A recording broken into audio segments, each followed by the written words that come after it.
It's the title of the talk is the title of a book that I wrote. It's been a long time writing, but it was published in 2018, called The Community of Advantage. It's essentially a behavioural economist's defence of the market. So I want to begin with a very famous quotation, which we all know, The Invisible Hand, Adam Smith. And Adam Smith says, by directing that industry in such a manner as may be of the greatest value, the merchant intends only his own gain, and he is in this, as in many other cases, led by an invisible hand to promote an end which is no part of his intention. Nor is it always the worse for society that it was no part of it. And this has been a kind of slogan or a motto for a lot of economics ever since. And I would say, in general terms, the idea is the market is a spontaneous order. It has individuals act on their own motivations within the market. The outcomes are unintended, but very often the outcomes are broadly beneficial, and that the market's capable of producing outcomes that are more beneficial than those that can be produced by deliberate planning. Well, I was wanting to, since this is the Marshall Society, I wanted to give a quote from Alfred Marshall. Unfortunately, because of the lockdown, I don't have access to I have Alfred Marshall's book on my shelves in the office. But however, I was able to find a suitable quote from another Cambridge boy. In fact, I gather he was a member of the Marshall Society in his youth, John Maynard Keynes. And one day in 1946, shortly before he died, unfortunately, at the Bank of England, a suitable occasion, suitable lunch, he said, quote, I find myself more and more relying for a solution of our problems on the invisible hand, which I tried to reject from economic thinking 20 years ago. And the point I want to make is not that trying to claim that John Maynard Keynes was a strongly pro-market person, but that the idea of the invisible hand and the generally usefulness of markets is something that is economists of almost all persuasions have had some kind of feeling for 200 or 300, 200 years, 250 years. And in this talk, what I want to do is to defend the idea of the invisible hand against what might seem to be a new challenge that's coming from behavioural welfare economics. I'll tell you what I mean by behavioural welfare economics in a minute. And the talk is based on my book, The Community of Advantage. Here's a picture of the book. So what's behavioural economics? Well, behavioural economics is trying to explain economic behaviour by using research methods and theoretical ideas that are adapted from psychology. And what Graham was telling you in the last hour is exactly what behavioural economics at least should be. And I've followed this approach since the early 1980s, along with Graham. And so I would see myself, we didn't call ourselves behavioural economists in those days. The term was invented by the Americans who wanted to take over the field. But I would see myself as a behavioural economist. Well, for the first 20 years, behavioural economics was an almost entirely descriptive enterprise. What it was engaged in was the sort of thing that Graham's been telling you about, discovering patterns in individual behaviour and to some extent also in small group behaviour, and finding patterns that are inconsistent with traditional rational choice theory, but which psychology can explain. And as far as I understood it, for all those 20 years, it didn't really have any ideological baggage, other than all of us who were behavioural economists saw our opponents in a sense as being neoclassical rational choice theorists. So there was psychology versus rational choice, but not, to my sense, a kind of left-right or pro-market, anti-market. It was just interesting in the facts of economic behaviour. However, the findings of behavioural economics pose severe problems for conventional forms of normative or welfare economics, by which I mean coming up with and analysing recommendations about how the economy should be organised, what economic policies government should follow. And from the early 2000s, behavioural economists started to think about these problems. And the main result of this was the growth of what I'll call behavioural welfare economics. So let me say what I think the problem is. The problem is how to reconcile normative economics and behavioural economics. From the early 20th century, the dominant form of economics has been neoclassical. So the central theoretical innovation of neoclassical economics, which began really in the 1870s, is the mathematics optimization, the idea that individuals could be modeled as rational maximizers. And a fundamental assumption of neoclassical economics is that individuals I like to use the term integrated rather than coherent, but integrated preferences over all relevant economic outcomes. So if you're given any problem that you want to analyze people's behavior or attitudes to, as a neoclassical economist, you assume that individuals have preferences over the relevant outcomes, and that when they choose, their choices reveal those preferences. And what I call integrated preferences, as a person has integrated preferences, if the preferences are stable, that's to say, they might change gradually over time or in response to new information, but they're not subject to random or arbitrary variation. They're not stochastic. They're reasonably stable preferences. The preferences are context independent. That's to say, they're not affected by arbitrary changes of the framing. I mean, Graham was giving the example of the difference between choice and valuation. That would be an example of what we've actually observed would be an example of context-dependent preferences. Your preferences between two lotteries or your apparent preference between two lotteries depend upon whether that preference is elicited as a straight choice or whether it's elicited by two valuations. And your preferences, integrated preferences, are internally consistent. So, for example, they satisfy transitivity. If you prefer X to Y and Y to Z, you prefer X to Z.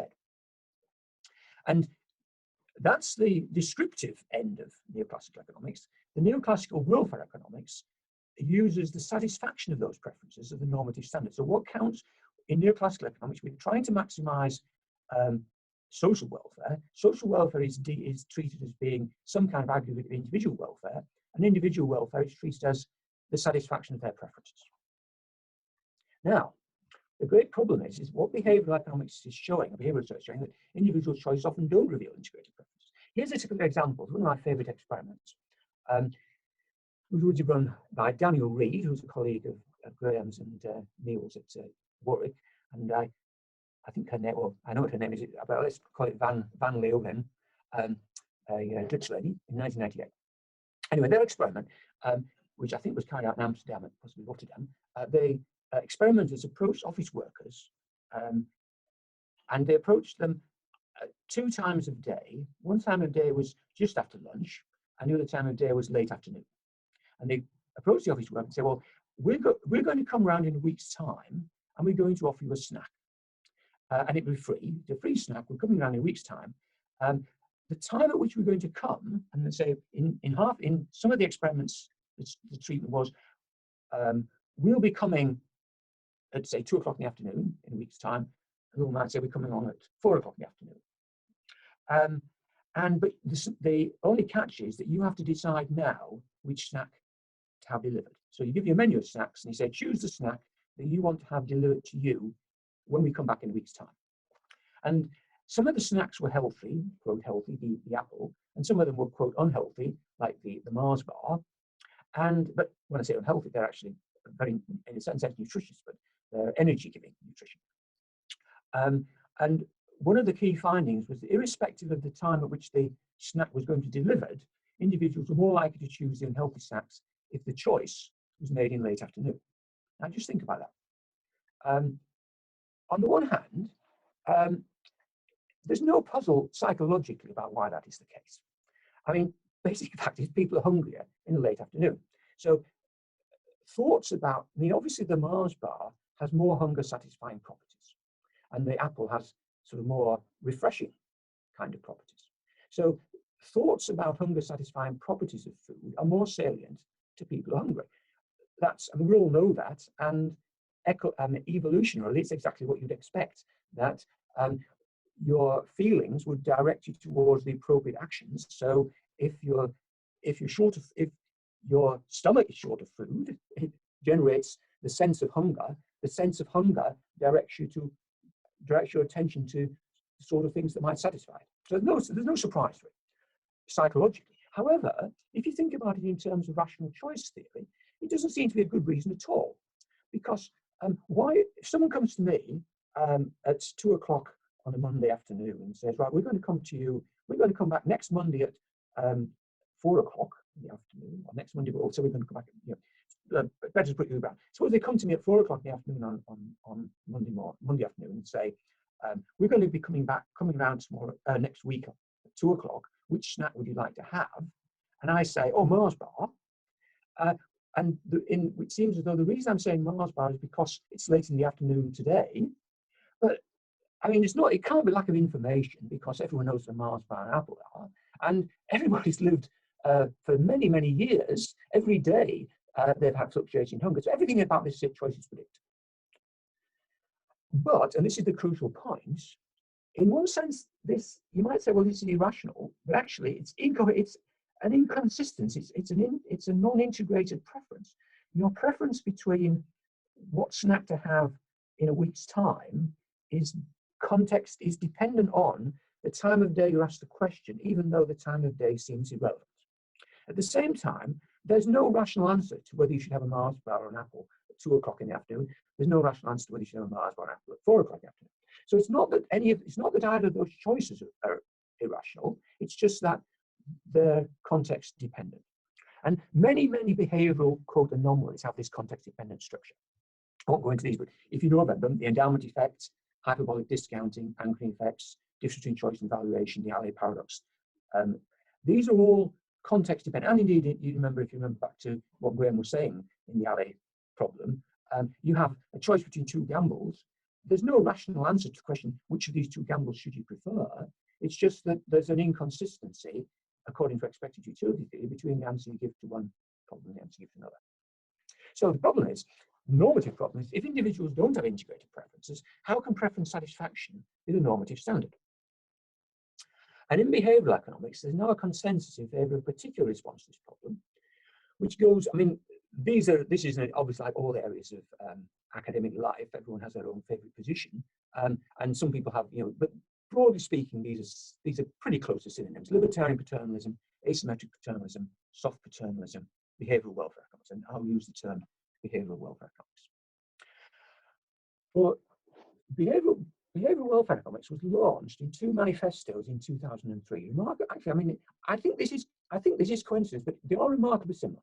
And presumably that's a sign of the fact that most behavioral economists at the time were thinking on, or at least American behavioral economists were thinking on similar tracks. Each of these papers has one legal scholar, Cass Sunstein or Samuel Zakharov. Otherwise, Richard Thaler, Colin Camera, George Lowenstein, Ted O'Donoghue, Matthew Rabin. This is like a roll call of the great and the good of American behavioral economics. It's still the great and the good of American behavioral economics. I should say, incidentally, I mean, why legal school? I think it's the difference between America and probably Europe. But in Europe, it would probably be a philosopher and an economist. In America, it would typically be a legal scholar and an economist wanting to talk about normative issues. The titles are very revealing. Libertarian paternalism or regulation of concept. In a sense, it's almost exactly the same title. The signal is the authors are going to propose interventions in the economy, paternalism, regulation, that traditionally pro-market thinkers have opposed, but the author's arguments are going to be immune to those criticisms. They're going to be acceptable to libertarians, acceptable to conservatives. I'm going to focus on the version that's presented by Sunstein and Thaler. It's been particularly influential, particularly because Sunstein and Thaler wrote the book Nudge, which has been a great popular success. Here are 2 pictures. I think you'll notice the rather smugness of both. And this is Richard Thaler on winning the Nobel Prize in Economics, and this is Cass Sunstein advising President Obama. There's a rumor that Cass Sunstein is going to reappear as an advisor to President Biden, but we'll see whether that's the case or not. I want to focus on one of Sunstein and Thaler's central claims in opposition to traditional welfare economics. They say the findings of behavioral economics force us to recognize that paternalism is inevitable. The anti-paternalist position, they say, is incoherent and non-starter.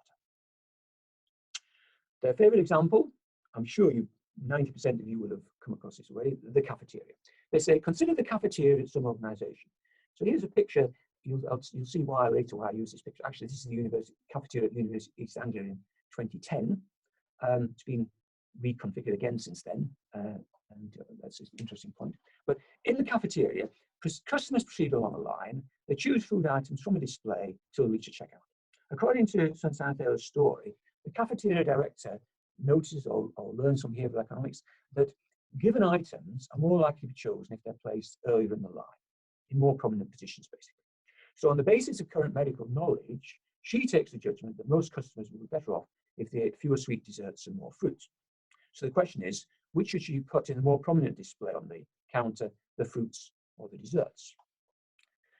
And Sugden and Thaler draw up a short list of 4 rules that the director might follow. 2 of them are, I mean, I think they're helping to make their case as easy as possible. So they say, well, one rule they could use is choose at random. Another rule they could use is make the customers as obese as possible. So we're okay, well, let's rule those 2 out. And that leaves 2 plausible contenders, they say. One of them is respect preferences. Quote, she should give customers what she thinks they would choose on their own. Actually, the word give is interesting, but I won't go into this here. But just you might think about why are they thinking of the directors giving things to customers. It's interesting. Anyway, the respect preferences, give the customers, or really it means display the items so that customers are more likely to choose what they would choose on their own. Or paternalism, she should make choices that she thinks would make the customers best off, all things considered. So in here we've got only 2 options left. And they say, well, anti-paternalists, their opponents, they would favour respect preferences. But they say, no, this rule is meaningful only if what the customer would choose can be defined independently of the director's choice of where to put the food item. They say, well, it can't be, because we've already told you that the preferences, the revealed preferences of the customer depend on where you put the items. So how can you then use their revealed preference to decide where to put the items? They say customers lack well-formed preferences in the sense of preferences that are firmly held and pre-exist the director's own choices about how to order, i.e. put on the counter the relevant items. So the cafeteria director has to opt for paternalism. Paternalism is inevitable. She should choose she should display the healthy options in the more prominent positions to nudge, that's their favourite phrase now, to nudge the customers towards choosing them.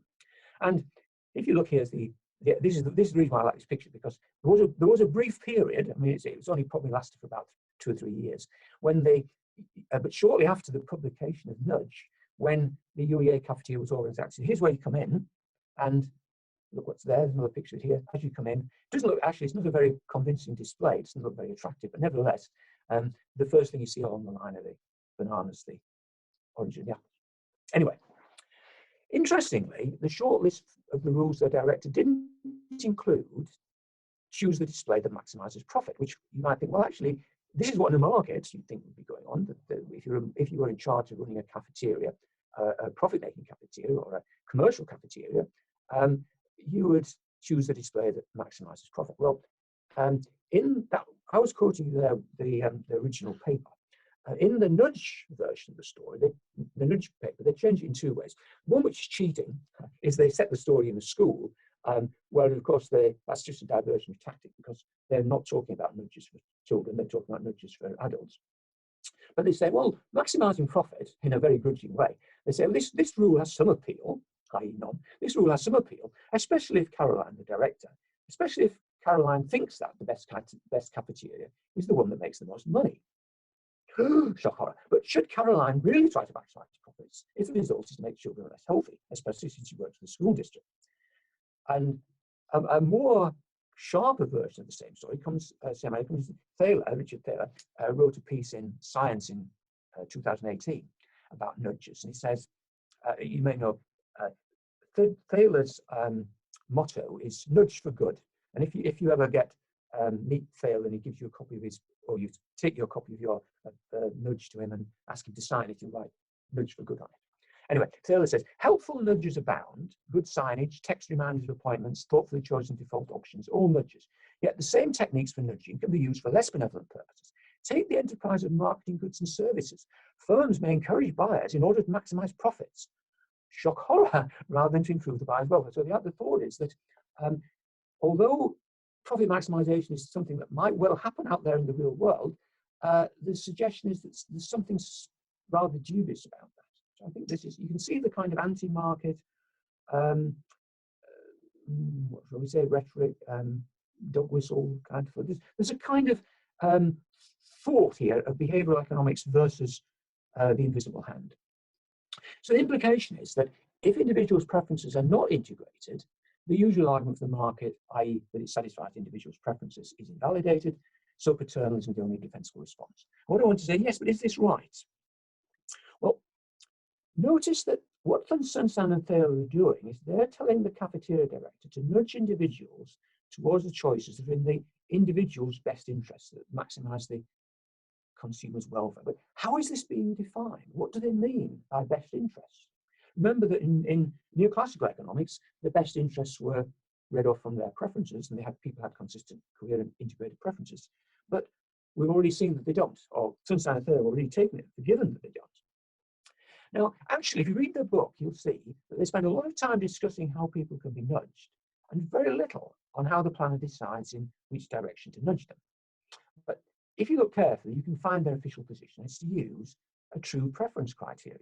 They say individuals are treated as not acting in their own best interests if their decisions are, quote, ones that they would change if they had complete information, unlimited cognitive abilities, and no lack of willpower.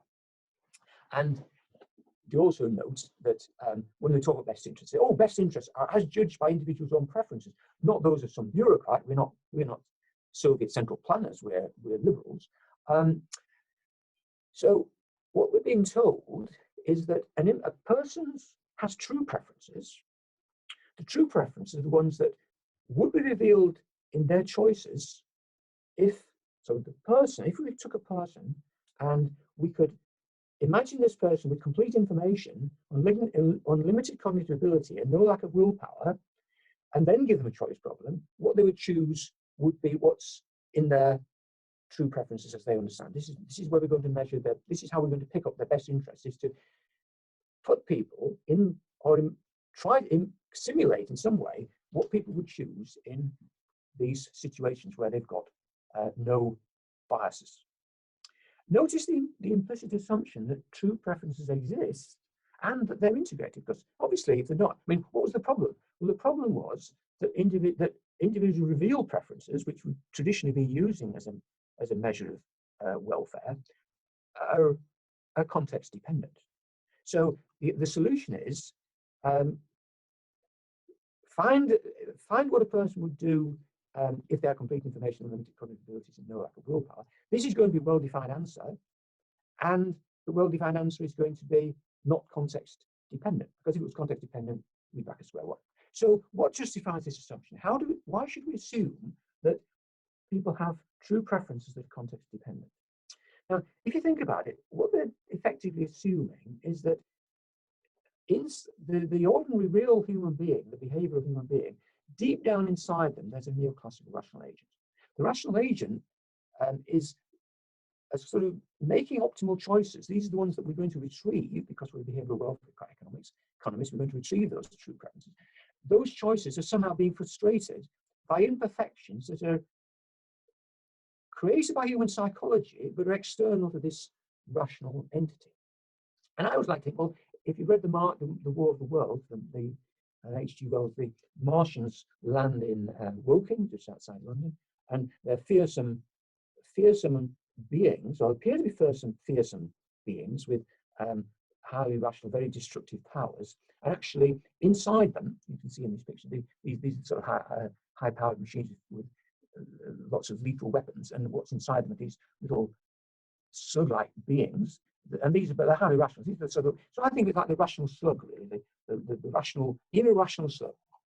But the point about it is that your inner rational agent is frustrated by human psychology, rather than, which seems to me to be, I mean, a really frightening picture of we're thinking about human beings as though well, perhaps frightening, it's frightening to me, but it's as though you're alienated from your own, everything about you that's natural, all your human psychology, your human, the physical you is somehow not you.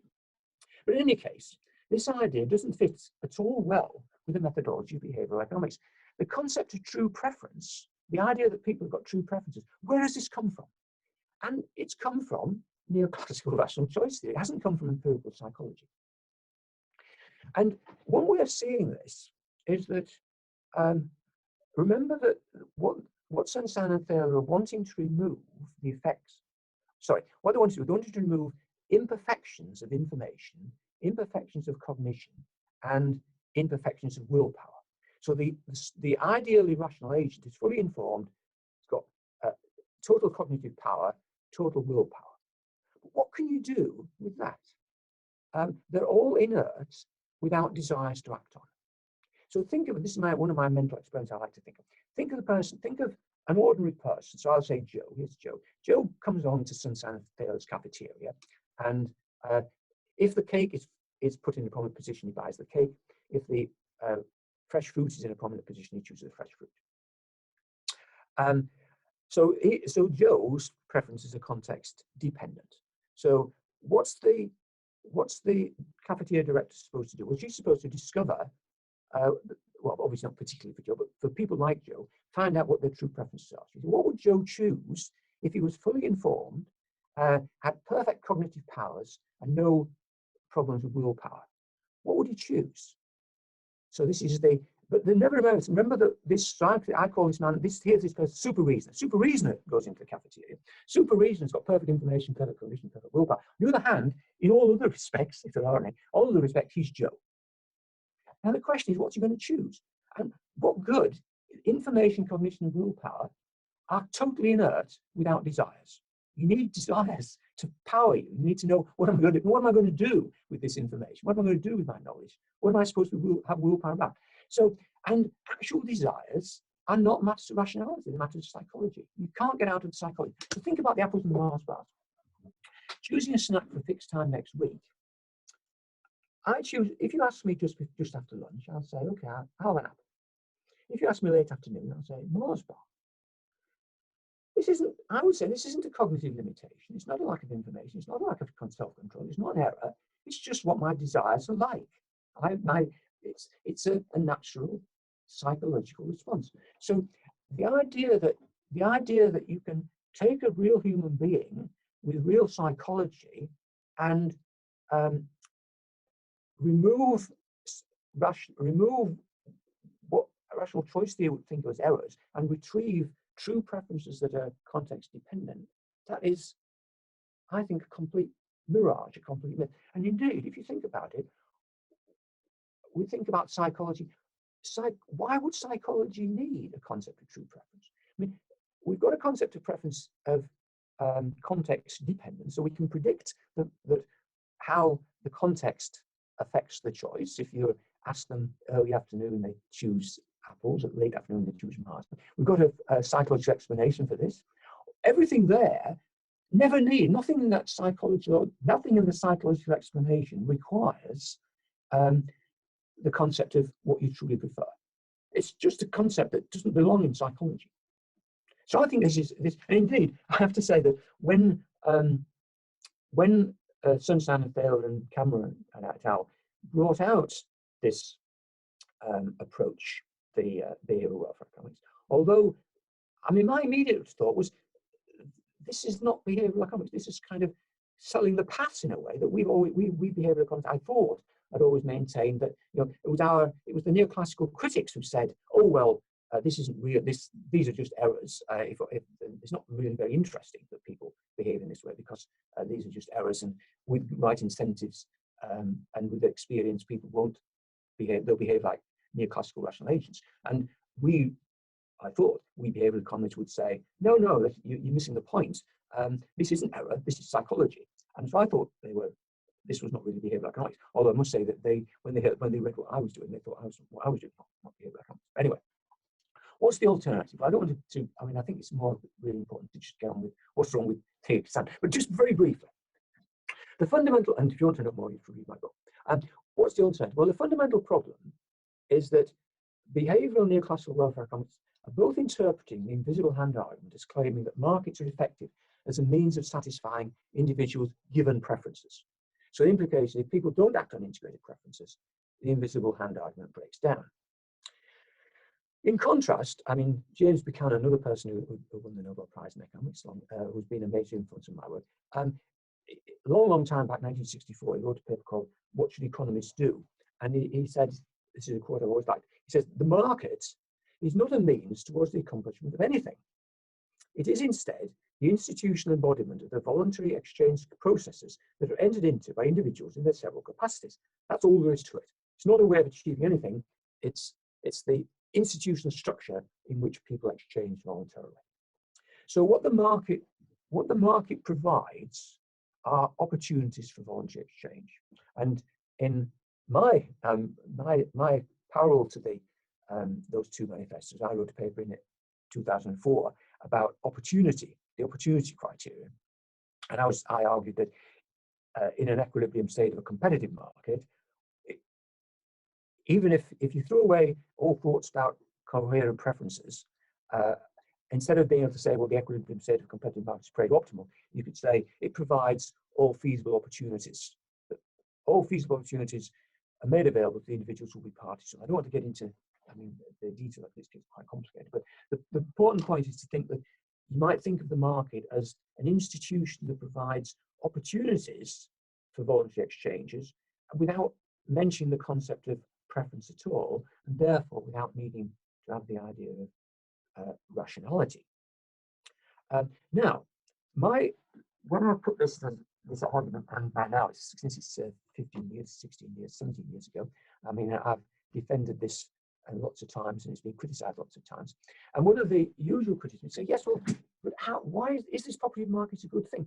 Okay, if what markets do is they just provide opportunities for voluntary exchange, why is this good? What's good about it? And I would say, well, who are you addressing? Who's the addressee of normative economics? Who are the recommendations addressed to what you're supposed to do with them?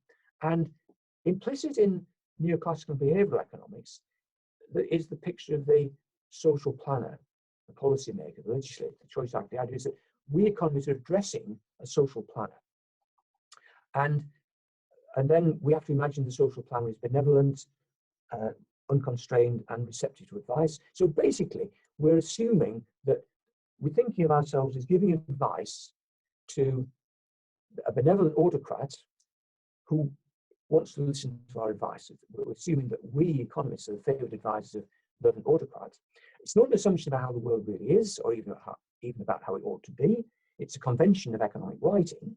So you might think that since it's a rather peculiar convention, the idea that we think of ourselves as addressing these benevolent autocrats, you might think that economists ought to consider different conventions. And in my work, I use, following the canon, I use a contractarian convention, which is to say, we think of recommendations from economics, from normative economics, as being addressed to citizens. We say, here's the sort of thing that you might want to agree to. And so if the question, the invisible hand question is, if markets provide opportunities for voluntary exchange, is this property of markets good for each of us, judged from our own viewpoint? So my question will be, well, that's the question, is the fact that markets provide opportunities for voluntary exchange good for you and good for me as we judge it from our own viewpoints? And the book is an attempt to persuade the readers, not the benevolent autocrats, persuade the readers to agree that on the whole, this probably is quite good for them, irrespective of whether their preferences are integrated or not. So finally, what about the cafeteria? So I'm saying we shouldn't be that worried about it. We should be reasonably happy, not in every situation, but broadly speaking, in situations like the cafeterias, restaurants, supermarkets, generally speaking, reasonably happy about living in a market economy. And even if I think I have no reason to think that my preferences are context independent, so I don't think that it's a good thing that I live in a market economy because it satisfies my coherent neoclassical preferences. I just say it's a good that I live in a market economy because it gives me opportunities to buy what I want when I want to buy it. So what about the cafeteria? Well, if Caroline is a businesswoman in a competitive market, you might say, well, what displays will she choose for a cafeteria? Well, it's a fairly obvious answer. She'll choose the displays that maximize profit. What does that mean? Well, it means that, some forms of display are more costly than others. So the costly forms of display will be used for the products for which display has the largest impact on willingness to pay. And I don't know any psychology on this, but my conjecture would be that chocolate and cream-rich desserts offer more scope for this form of added value than apples and bananas. Not apples as made into nice dishes, but just plain apples and bananas. There's less scope for making them from increasing their consumers' willingness to pay for them by manipulating their displays. Whereas the desserts are very good for that. So here's an example. Here's a case of a supermarket display of cakes. So this is how a supermarket. This is a relatively inexpensive way of displaying cakes, but one that doesn't actually have a lot of effective force. And here's a coffee shop display. It's much more effective power, also much more costly. So when you're thinking about how to display your products as a profit maximizing cafeteria owner, you'll be thinking about how to display things to make them attractive to the buyer, and trying to increase the willingness to pay of the buyer, trying to increase the desire of the consumer to consume the product. So the truth is that competitive cafeterias choose prominent displays of their less healthy options, I think. And if that's the case, does that count against the invisible hand? And I say no. I mean, it's very easy to say that other people should be steered away from buying what we think isn't good for them. And when you read, if you read books like Nudge, you can see very easily the tone of this is that it's the tone of here is how we can steer other people away from choosing what's bad for them. So academic economists, philosophers, and lawyers would never dream of entering McDonald's are often quite happy to recommend nudges directed at people who do. But when you think about, don't think about, you know, I would say when you read Nudge, don't think about other people. This is, of course, the difference between the planner's viewpoint and the contractarian viewpoint. Don't think about other people and how good it would be for them to be nudged to consume the things that you think are good for them. Think about how much do you want other people to nudge you towards the things that they think are good for you. So when you think about the cafeterias that you go to, and think about the delicious but unhealthy dishes that you like, do you really want the management to use deliberately untempting displays? Or do you want the cafeteria owner to try to offer dishes that you want to order? I mean, so I think, imagine going down the street and there's two cafeterias, and one restaurant says, we specialize in making our unhealthy but tempting dishes. We specialize in making them look unattractive.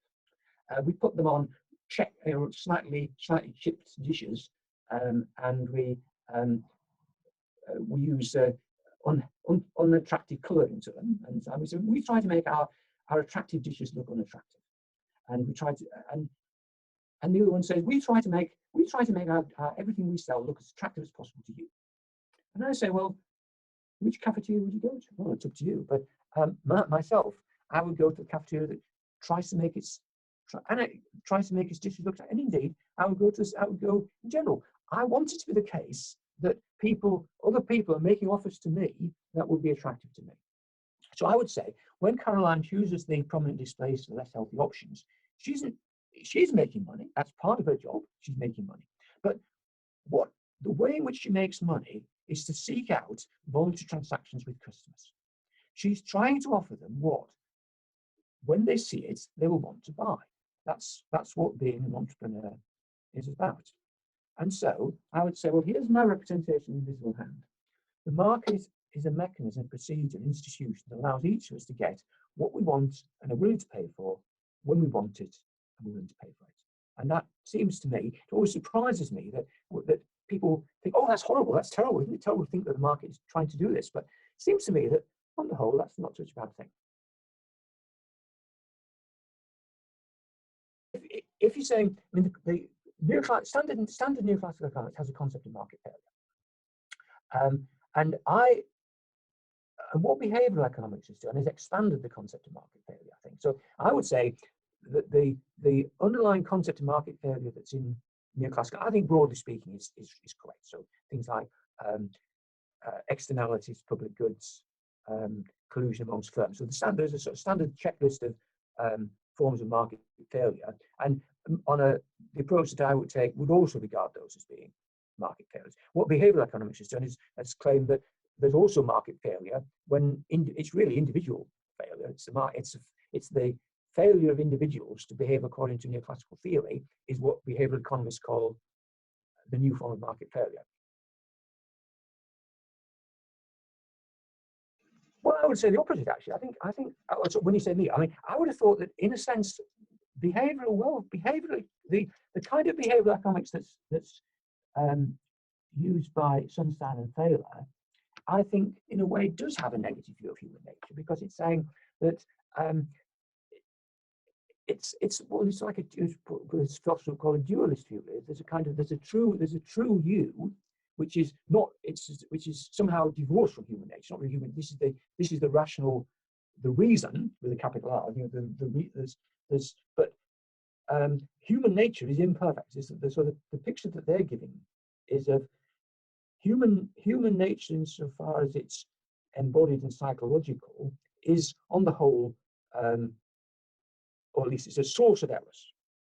Whereas the approach that I'm taking is more kind of saying, well, you should accept human nature as it is, and it's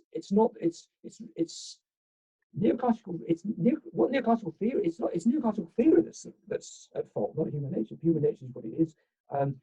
Actually, I mean, well, I mean, some of the factors that create anomalies are ones that, well, generally, there's probably some good reason why human nature as it is, but of course, the good reasons are way back in hunter-gatherer societies. So, but I think it's, well, I suppose I would say, human nature is human nature, and we don't need to ask whether it's good or bad. We should just accept it, and what the beauty of a kind of free society, a market type society, is that it allows people to pursue whatever ends they happen to want to pursue, so they don't interfere too much with the people. And we don't need to get into the question of whether their human nature is good or bad.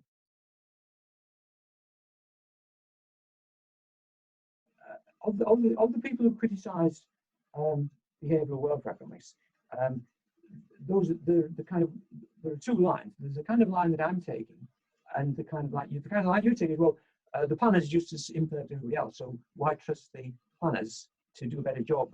And I think that is a very good point. But I still think, you see, the thing about it is, if welfare economists said, well, ultimately I'm a theorist, really. I'm trying to impose coherence on thinking. And if someone comes along and says, well, it's very bad for people to be obese, and obesity causes in the long term diabetes and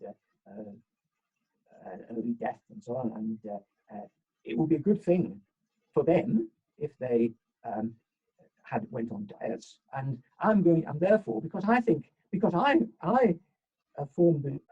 my judgment is good, and that my judgment that they were better off if they went on a diet, I'm sure this is the right thing. So therefore, I'm going to vote for. If I've got the power, I'm going to introduce regulations to stop them from eating things they want to eat. And that's because I'm being paternalistic. That's because I'm, as a theorist, I'm no objection to that. I mean, that's an entirely coherent position. The reason why, although I personally am sort of tend to be, my own inclinations are towards the non-paternalist end of the spectrum. But in a sense, there's no reason why anybody should be interested in what my views are. But what I'm trying to say is that the behavioural welfare economic approach is refusing to acknowledge that it's paternalistic. What it's doing is it's claiming, it's not saying we think that you will be better off, or in the long term you will be better off. You will not eventually. You'll think that we've done you a good turn. What they're saying is you really want this. This is what you want. So they're saying, remember what they're saying. We're only trying to prevent what people would regard as errors. So that you deep down, the picture is the person goes into the roadside restaurant and tucks into their all-day breakfast. If Sunstein and Thaler said, oh, well, we think there should be a law that prevented people from being served with all-day breakfasts, after 9 o'clock in the morning, and even then, all their breakfast should only consist of grapefruit juice and dry toast.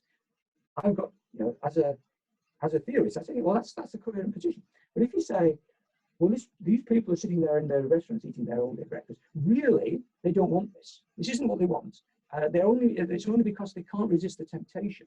They really want me. I mean, if they really did, I mean, again, I've got no objection. If it is indeed the case, if people really think that they're suffering from a self-control problem, and they really ask the government, ask the government to implement self-control restrictions on them, again, that's not a problem.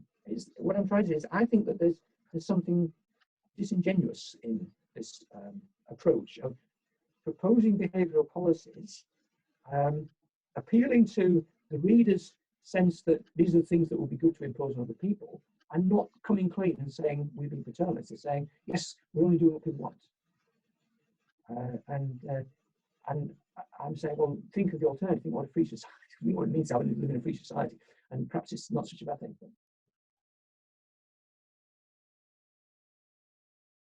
Pursuing ends that are neither yours nor those of your customers is not a responsibility of business. It's unless, except to the extent that a government decides that it will be. Say, for example, environmental regulations. It's not really the firm's job to weigh external harms of pollution against profit. It's the job of government to set the rules within which the firms maximise profit. On the other hand, there is because of this thought that I've got in this talk, the idea of the market being an arena of voluntary interactions, the firm does have responsibilities towards the people it's trading with, so that the restaurant has responsibilities to its customers. But there, the responsibility is really to make sure that what you're offering them is it's clearly understood what it is, and you're not. I mean, for example, it's very easy to enter a contract. It's actually very, very difficult to escape from it, because you have to, you say you have to ring up purely a number where no one ever answers the phone. So there's lots of things that will be what we call transactional fairness, rules of fairness in how you treat the people with whom you're dealing. So as an employer, you've got responsibilities to your workers. As a shop, you've got responsibilities to your customer, and indeed, as a customer, you've got certain responsibilities to the seller. I mean, but those responsibilities are, as far as the market is concerned, those responsibilities are within the transaction, and that beyond that, it's really the job of government to set the rules rather than